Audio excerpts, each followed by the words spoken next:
Hi, I'm Paul Jerard. We're at Oral Wellness Center today, and today we're going to talk about advice for new yoga teachers. A lot of times when you come out of yoga teacher training, you feel like you've gone through this gauntlet of learning and you need to get a little guidance and you're not sure which way to turn.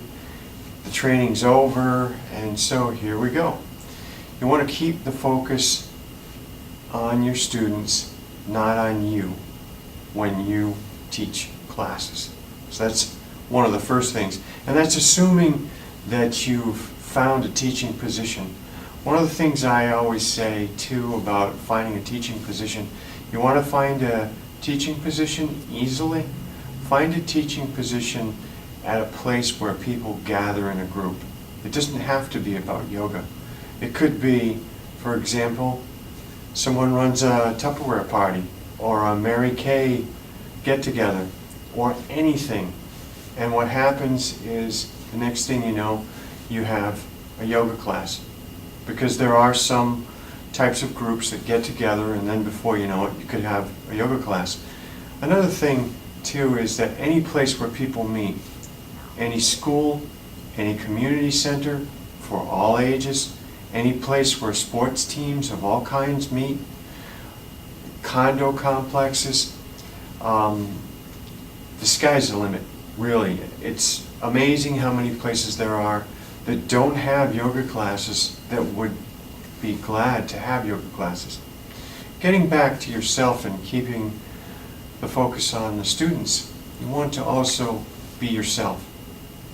So a lot of times people start to imitate. They say, well, what did my teacher do before? And maybe I'll copy that particular style and be a parrot. And that works for a while. And it's great until all of a sudden what happens with you is innovation kicks in. You start to know how to create your own lesson plans. You start to know where you want to go as far as designing your own class. And what happens is you eventually develop your own unique perspective and style. Some people have that right away, right after yoga teacher training. They're still themselves. They're very much predetermined personality where wherever they go, they're either going to be very compassionate, maybe militaristic. They may have different types of styles, but that's you. That's who you are. You can't fake it and decide to be someone else. The other thing is, what's going to happen is, no matter which approach you take, you're going to find students who will be attracted to you because they're like-minded. And I'll give two extremes. The very compassionate and quiet teacher is going to find compassionate and quiet students. The very militaristic teacher who treats everyone like, for example, they're in a boot camp, is going to attract people who are like-minded as well. It's just one of those things where whatever you put out, it's the law of attraction. That's what's going to come back to you. And finally, you want to avoid feeling like you need to have all the answers. You don't have to have all the answers. Sometimes it's okay to say, I don't know. I'll do some research and I'll find out. There's no problem. It's one of those things where that's the learning curve of teaching. There's no way I was the teacher, say, a week after yoga teacher training that I am now, say, 30 some odd years later. It's just not the same.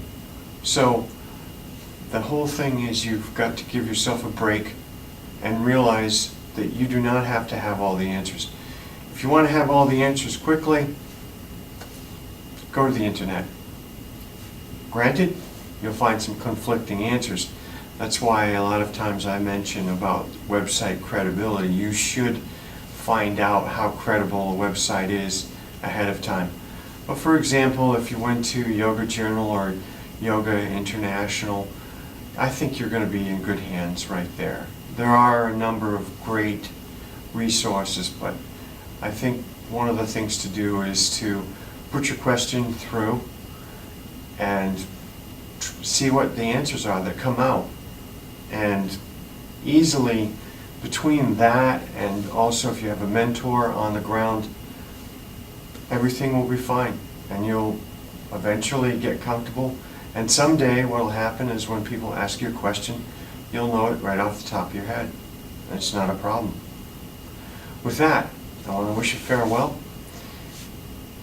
Namaste.